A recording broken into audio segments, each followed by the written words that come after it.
Welcome to the locker room. I am Cats and Paul. I'm going to do a trade deadline special. I'm going to be talking about the trades that have been held on, the trades that have happened, and kind of going forth. I know this is just spur of the moment. Excuse me, a little tender after surgery. Um, let's get right into it. There's been some good moves here. I really like what I've been seeing. Um, just very, very, very, very interesting. So let me pop up to NHL stream right here. The deadline move here. Let me kind of scroll back a bit. Kind of go down till this morning because there's a couple moves I really did like. Um, there was one move about Max Domi being moved. I really liked that. Let's see. Apologize.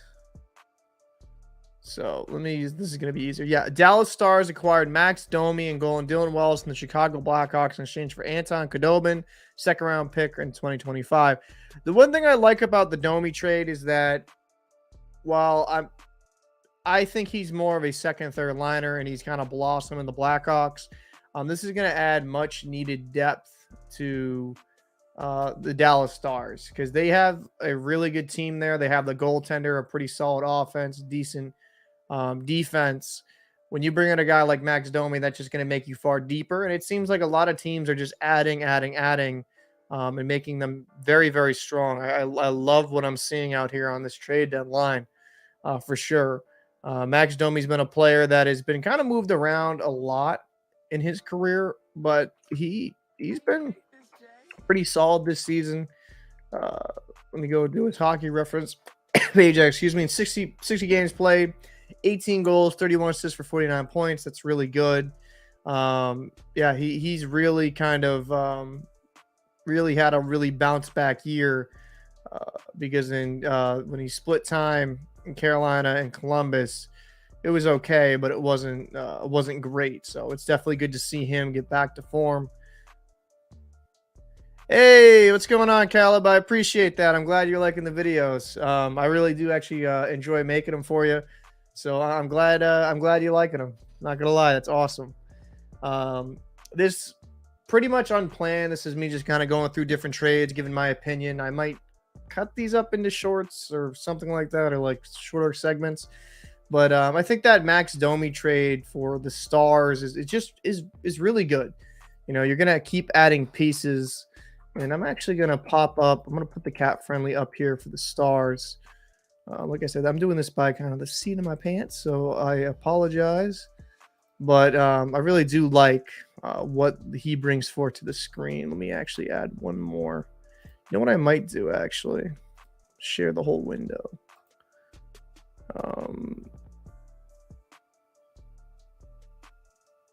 Yeah. I believe that's it. Yep. That's me. But I mean, like if you look at the Dallas Stars here, depth charts. I mean, like you got Rope Hintz is a great. Jason Robertson's been phenomenal this season. You got Joe Pavelski, the ageless wonder. Marshman, 25 points in 62 games. Like, that's okay. I could actually see maybe you could probably see Max Domi getting moved in that. Tyler Seguin, 40 points in 62 games. Ty has got 23 and 62. Like, it's kind of interesting actually how they have this lineup. But you have Jamie Benn, 54 points in 62 games. I mean, I think Domi will help solidify their top six, give them really what they need, and that's a little bit more secondary scoring. But overall, this Dallas team, and why it's one of the best teams in the Western Conference. It's a pretty complete team. I like the defense. The bottom two pairing, like Niels Lundqvist, I was big on when the Rangers moved him to Dallas. And as a young defenseman, he's had some good games and some bad games. Also you have a solid veteran guy in Ryan Sutter as your bottom pairing guy. That's fine. And the big guy in net is Jake Ottinger. I mean, I think Jake, I've been a big fan of his game for a while. Watched him in college quite a bit. And he's really kind of fulfilling all that potential. He's always had good athleticism, good size to him. He's played great this year. 923 save percentage, 2.29 goals against average, and their backup's done you know, because I know Khudobin got moved. Khudobin was down in the minors, if I recall correctly. He wasn't really doing too much special that season. So I do like the Max Domi addition.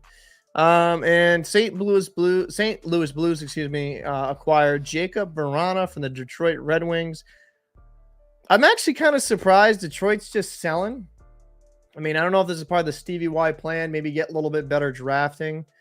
Yeah, I am kind of shocked that they moved Bertuzzi to Boston. They moved some really good core pieces. St. Louis isn't a great team this year, so nothing really out of the sync in that opinion. Because if you look at the Western Conference, just to kind of get a full scope here, St. Louis is like they're not going to make a wild card spot, and Detroit's selling. I mean, it's weird because they're not that far back. They're only 5 points back from the second spot, wild card spot. I am truly kind of shocked how much they are selling this offseason because they do have quite a bit of talent here. And let's keep going through it. New Jersey Curtis Lazar from the Vancouver Canucks in exchange of a 4th round pick. Curtis Lazar, I'm a big fan of him. He's a big hustle guy. At times he frustrates you because there's not enough finish in his game, but he's a great 4th liner guy to have. Good speed, good forechecking, good defensive game. That's a really good acquisition for the Devils. Devils have been really making some nice ones. I love the Meyer pickup. I did a video on that. I think he did, that's a really, really good depth guy to get. Philadelphia Flyers acquire Brendan Lemieux, 5th round pick from the LA Kings in exchange for Zach McEwen. I mean, that's going to be solid. LA Kings are kind of bolstering their roster, making themselves a little bit deeper. It's going to be interesting though with LA. If you've watching my channel, I wasn't necessarily the biggest fan of that quick trade. I think there's a certain way you treat your veterans, but LA, they actually have really good offensive production, pretty solid.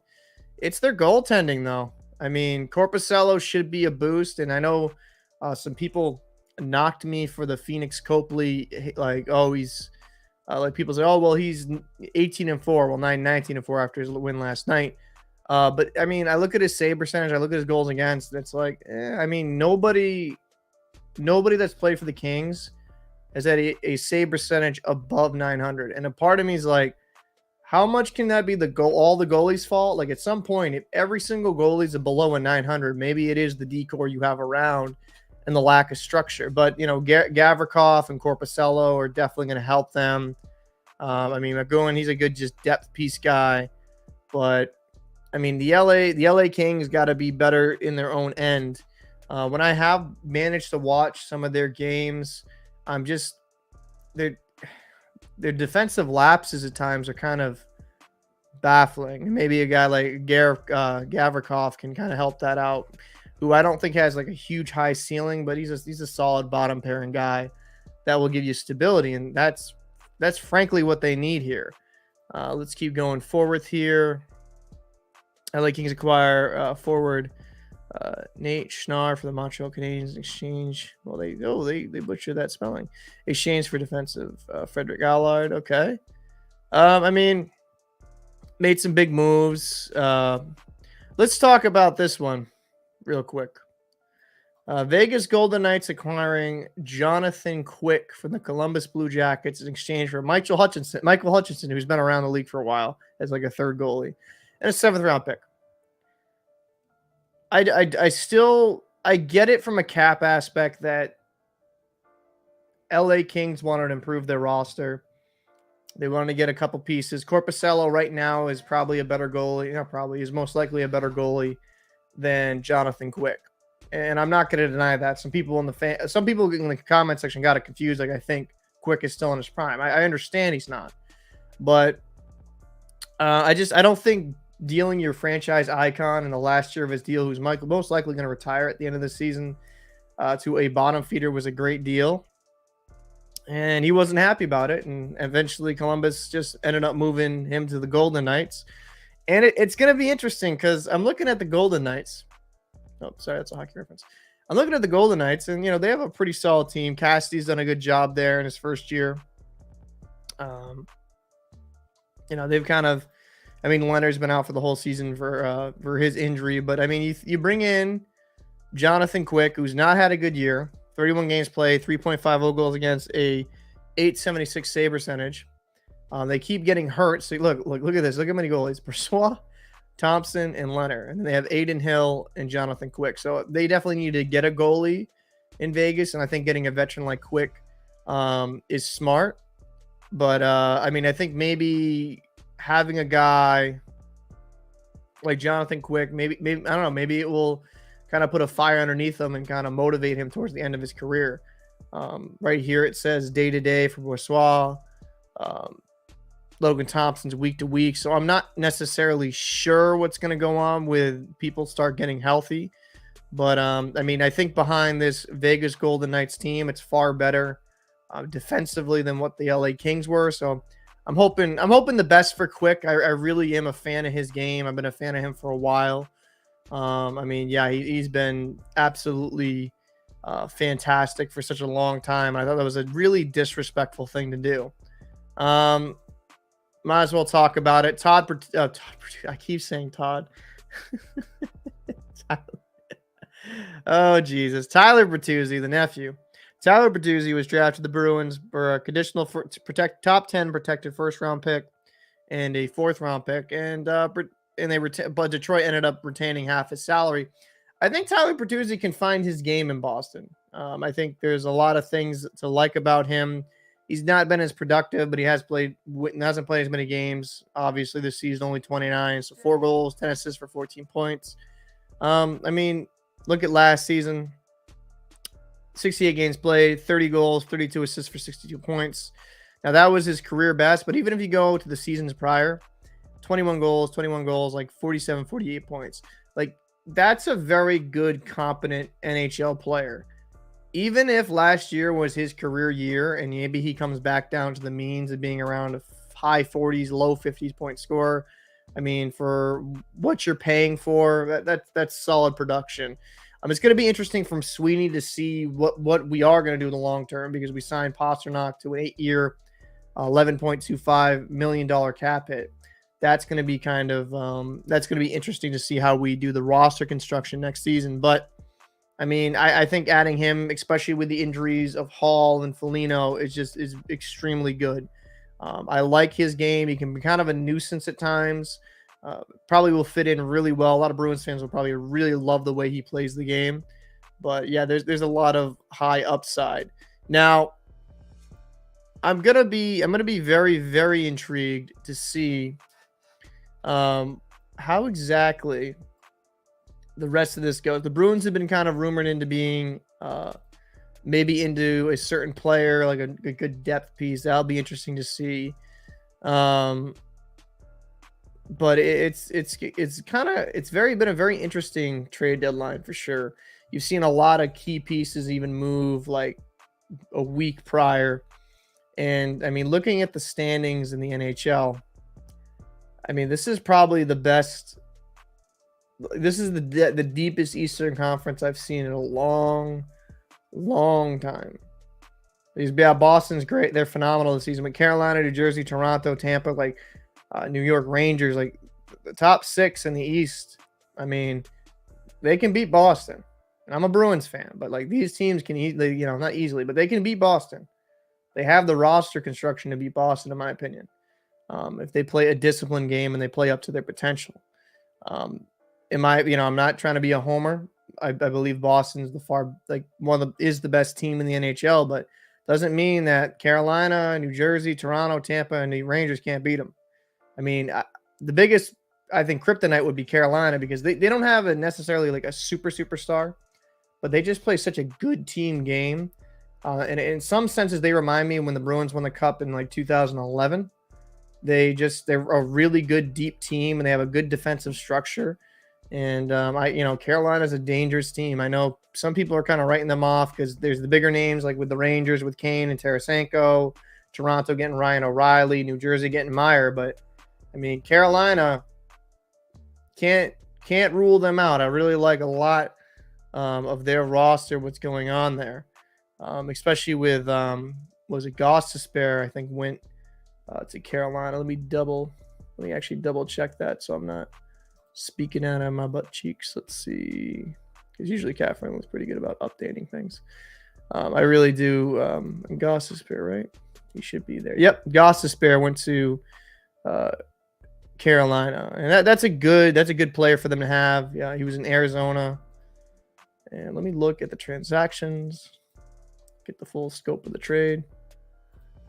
So a 3rd round pick for Goss. That's not bad at all. You know, Arizona's not a great team. Gostisbehere can be a pretty solid defenseman.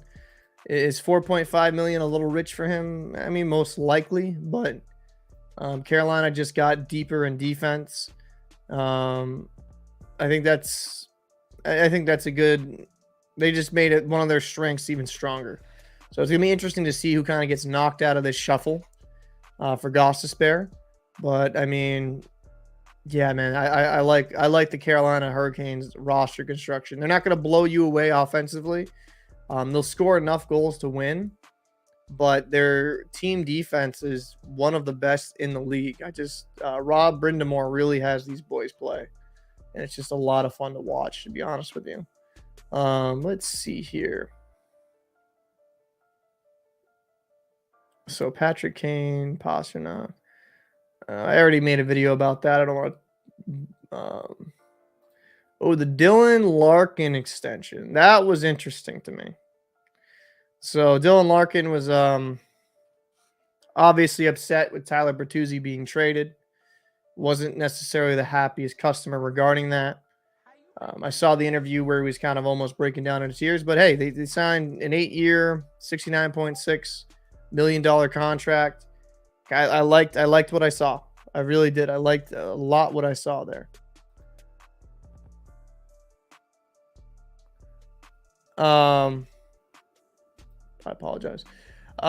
Yeah, I like a lot of what I saw there from Dylan Larkin in his game. I'm a little out of it, but let's see here. Let me go to Detroit. I go to the Western Conference. I'm getting used to them being there. But I mean, Dylan Larkin's played phenomenal this year. Yep, 60 games played, 22 goals, 36 assists, 58 points. Plays a pretty solid two-way game. Only 26 years old. Locking him up for that long of a time, smart. He's 26, so at the end of this contract in 2031, he'll be obviously towards the end of his prime. This is why you want to kind of lock him up now. And I mean, listen, Steve Yzerman has built winners everywhere he has gone thus far. And, I do think that them buying into Larkin is a smart thing. He's a good player. He's a very solid player. And he's been in Detroit in that whole area his whole life. I mean, it's a perfect fit for the kid. So I know he's really upset about Larkin being moved, but hey, that's not too bad at all. Let's see here. I apologize. Let me fix some of this. So, I like what I'm seeing here. It's going to be kind of a short stream, so I apologize. Let's see. I'll go there. Makes it actually a little bit better presentation. So Dylan Larkin's going to be a nice addition. Let's see what else we got here. Quick. Voracek traded to the Coyotes by the Blue Jackets. Voracek has not been the same player at all. He obviously he's had injuries and stuff like that, and I think his career is over. But I mean that's just kind of going to Arizona, getting some capital back for him, receive a 6th round pick. I mean that's kind of smart. If I'm Arizona, I'm trying to see who will be the next big piece here to be moved. That's gonna be the thing here. Who is gonna be off the table next? Because a lot of teams have made a lot of trades. Pretty much every team in the East has gotten deeper. This is a trade I actually did like. The Toronto Maple Leafs ended up getting Luke Schenn, and that was smart. I mean, Toronto doesn't have the best decor, in my opinion. You get Luke Schenn in there, and it's a massive boost for them defensively. Because if you if you look at Toronto, one of their weaknesses, in my opinion, was defense. So you get a guy like Luke Schenn, who's not going to blow you away defensively, but he's going to be a very competent D-man. So let me pop it up. Let me switch this over. So Luke Schenn here. Pop up Luke Schenn. Look at the transactions. I just like to do this because visually it's more better to yeah, for a third round pick, 2023 third round pick. I mean, and him only making $850,000 per year, that's really nice for the Toronto Maple Leafs. Like him making almost damn near the minimum, that's a great addition. And he's done well on a really bad. He did really well on kind of a bad Vancouver team. So that's kind of what, when I look at a guy in a situation where the team's not winning and this guy still has a good plus minus, good overall statistics, it's like that's very promising. Riley Morgan, Luke Schenn, TJ Brody, Jake McCabe, Mark Giordano, even though he's like an old fossil, he's still playing well. And Justin Hall, like when I look at Justin Hall and Gustafson, I mean, like, yeah, like up, I could kind of take it or leave it with him. But yeah, I do like Luke Schenn here as an addition from the Maple Leafs. And they've really, they've really kind of done a smart thing. I think they finally realized that, you need to play a two-way game. You need certain players like a Ryan O'Reilly in there. You need Luke Schenn. Like you need to build up your two-way game and your defensive game. And the great thing about grabbing a guy like O'Reilly, who's kind of jumped around on different lines thus far for the Leafs, is guy's a tremendous two-way center. He really is. He was on a bad team in St. Louis. I'm not going to completely hold that against him. And it looks like he's kind of found his legs there in Toronto thus far. He's looked pretty good. So I think that kind of bodes well for Maple Leafs fans for sure. Just kind of going around here. It is going to be interesting to see. I'll go back to the Stars for a second. It is going to be interesting to see how things shape out in the West. Oh, and I apologize because I'm doing this kind of by the seat of my pants. I usually like to get prepared for this, but I'd be remiss not to mention this. I loved the Oilers getting Ekholm. I'm a big Ekholm fan. Matthias Ekholm, 58 games played, 5 goals, 14 assists, 19 points for +2. He was on a kind of a really bad Nashville team. And if I'm looking at this decor, when you add a legitimate guy that I feel like could be a number 1, number 2 defenseman on pretty much every team, Darnell Nurse to me isn't a pure number 1, but I think bringing in an Ekholm, it just adds so much more depth defensively. If in a perfect world, if the Oilers could just add another good defenseman, it doesn't have to be like a world beater, but a very solid defenseman, they could be just so damn dangerous because they have the offense. Like they have the best player in the world. Like Connor McDavid, watching him like live is just he's so good. He's just so good. It's crazy how good he is. Like these stats this season, it's like a video game. Be a pro. 62 games played, 52 goals, 66 for 118 points. Ah, man, it's just such a good player, and it's just he's amazing with the puck, fast, quick hands, what a phenomenal player. He's like a once in a lifetime type generation. Like he's just crazy to watch. Even when you're not a fan of him, like a fan of the team, excuse me, like you got to be a fan of him. If you're a hockey fan, watching him play, his edges, his agility, his speed, his heads up movement, his phenomenal playmaking ability too. The guy can shoot, he's the complete hockey player. The only thing I would kind of knock on McDavid And it's weird because he shows flash. If he was just a little bit better defensively, which he has improved as he's gotten older, he would be the perfect player. If he was just a little bit better of a two-way center, he would be perfect. But I mean, you can't complain. 118 points, like in 62 games played, like you can't really knock a guy on his defense when he's scoring that much. It is kind of concerning though with Edmonton. He's only a plus 11 with that many points. That's not good. So they're having problems keeping the puck out of their own end. And yeah, Jack Campbell, it's been horrific. Let's not get that twisted. But Stuart Skinner's kind of given them a steadying hand in net and really stepped up into that role and kind of fulfilled his potential. So if I'm the Edmonton Oilers and they only got about an hour and 15 minutes left to change, I try to be looking for another depth defenseman if I was them, because they have the offense. There's no question. They're like single-handedly one of the best offenses in the league.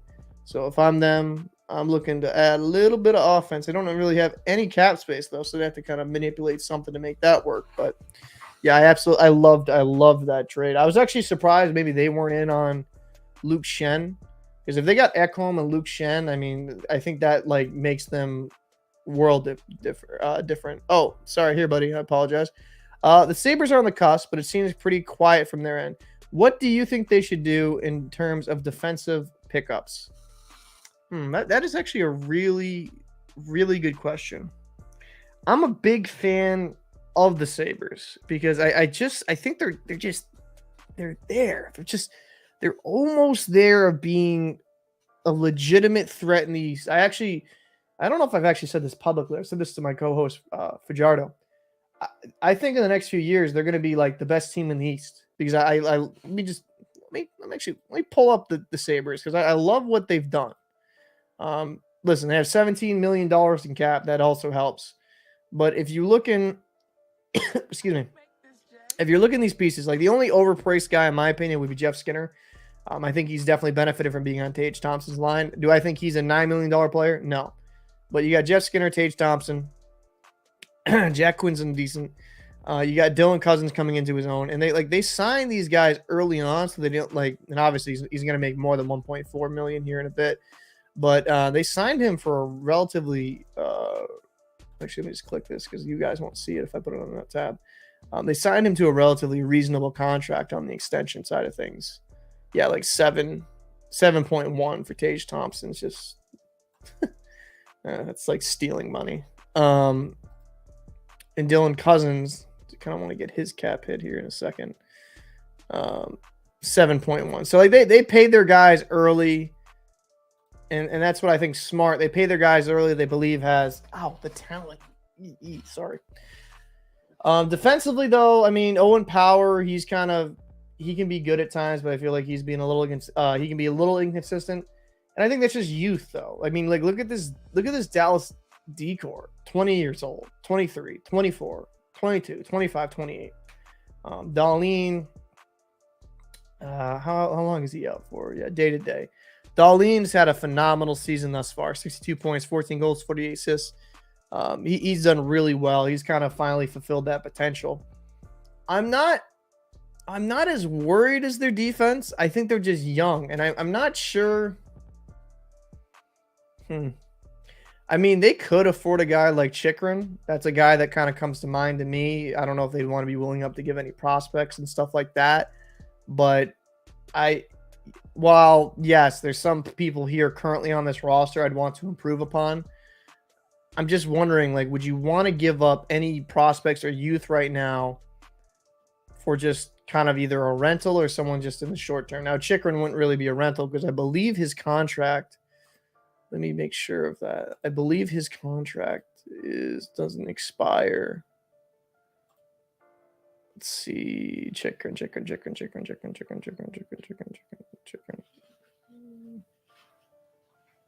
Wait, did he get traded? Wait a minute. How you make this, Jay? I am going to be, hold on a minute. Active players. Did I miss something? Wait a minute. I apologize.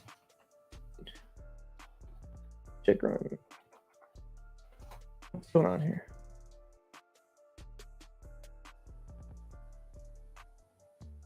Ottawa Senators. Oh my God, Paul.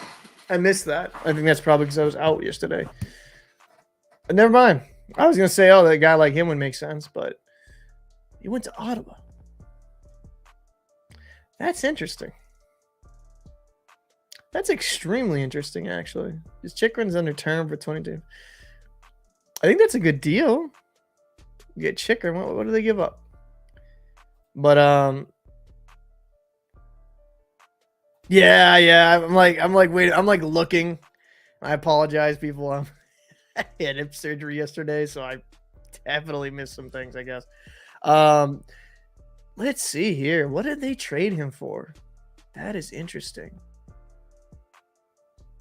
Wow, yeah, Paul, come on, dude. Really? I missed that? Yeah, I definitely missed that. So they took first round conditional, second round, and second round. Top 5 protected. If the condition is met, it becomes 2024 first round.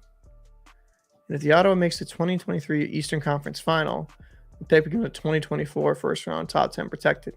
The pick is a top 10. The pick becomes 2025 first round unprotected. I mean, wow. That is a good deal. I mean, I know that's a lot to give up, but Chikrin, I feel like, is a pure number 1 defenseman. I mean, that is a lot of draft capital. I think it's good for Arizona. Arizona gets draft capital that they need. Ottawa gets a defenseman that they need now to kind of speed along this process. Yeah, I mean, for the Sabres, let me answer your question. I apologize. For the Sabres, I don't know if I really want to change too much. Just in this aspect, I think some of these guys are just young on the decor, and they're just going to take time. I mean, like, people were kind of sold. I mean, we're kind of like losing interest in Dahlin, and Dahlin was it just clicked this year. He's 22 years old. Defense is one of the hardest positions next to goaltender to learn at the NHL level. Am I sure of these guys? Like maybe like a Riley Stillman, I could see maybe improving upon, maybe getting another piece. I'm not sure there's much out there that Buffalo could do. And I think they're kind of in the mode that I think they're going to compete. They're obviously third right now in the wild card. They're 4 points back of the Islanders. And like with 4 games in hand, they could easily make the playoffs. And the Buffalo is a team that I really don't want to face. Yes, my Bruins beat them 7-1, but that was not that, like, I don't look at that like, oh, Buffalo has no shot against us. Like, Buffalo has amazing top end talent, decent decor when they're playing right. And the only thing that's really kind of holding them back is the goaltending. Yeah, I mean, I don't know if I would change too much if I'm them.